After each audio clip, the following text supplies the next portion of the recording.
than victory for Islam. Should we start to buy gold now?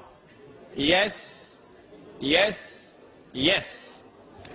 If you have any savings, which you're not going to be using and investing immediately, do not keep it in paper and do not keep it in the bank. If you keep it in paper, then you can prepare to use it as wallpaper. If you keep it in the bank, they will know how much you have. But if you go and buy gold, like in South Africa they have the Kruger Rand. If you go and buy gold, which every Manhattan banker will do when he sees the system collapsing, then when the system collapses, you will not collapse with it. Could you please explain mudaraba and musharaka types of transaction? Where is it? The book. He's already taken it. In this book, you'll find a description of what is mudaraba and what is musharaka. Can you please explain whether the Islamic banking, which offer loans to purchase houses, is halal? What the Islamic bank does is to lend you money on interest to buy your house, but it is disguising it as a sale. In fact, it is a loan on interest. It is riba. It is haram. It is not riba through the front door. It is riba through the back door, and it stinks. Are there any countries in the Islamic land that could possibly be self-sufficient, at least temporarily?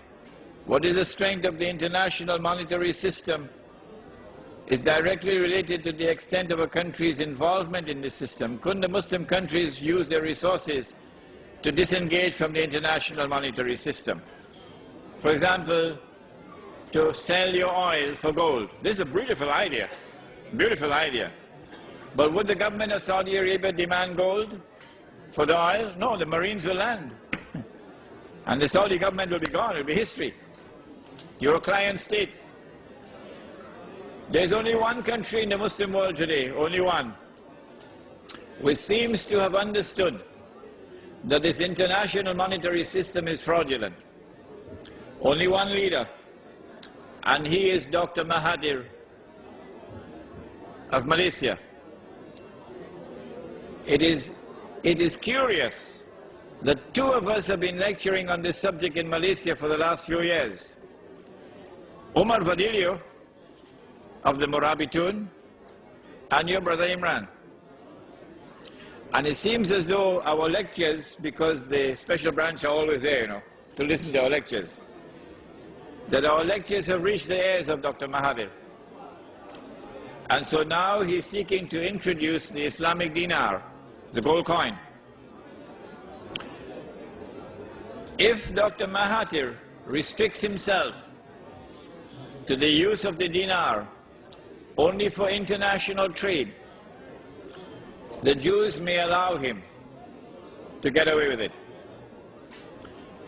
because it will only be trade between a restricted number of countries and will not affect international trade really. But if Dr. Mahathir makes an effort to introduce gold and silver coins in the market as legal tender, I think they'll kill him. Where does inflation fit into all of this? When the value of paper falls, then prices rise. The rise in prices is called inflation. But the rise in prices does not occur for any other reason than the falling value of paper.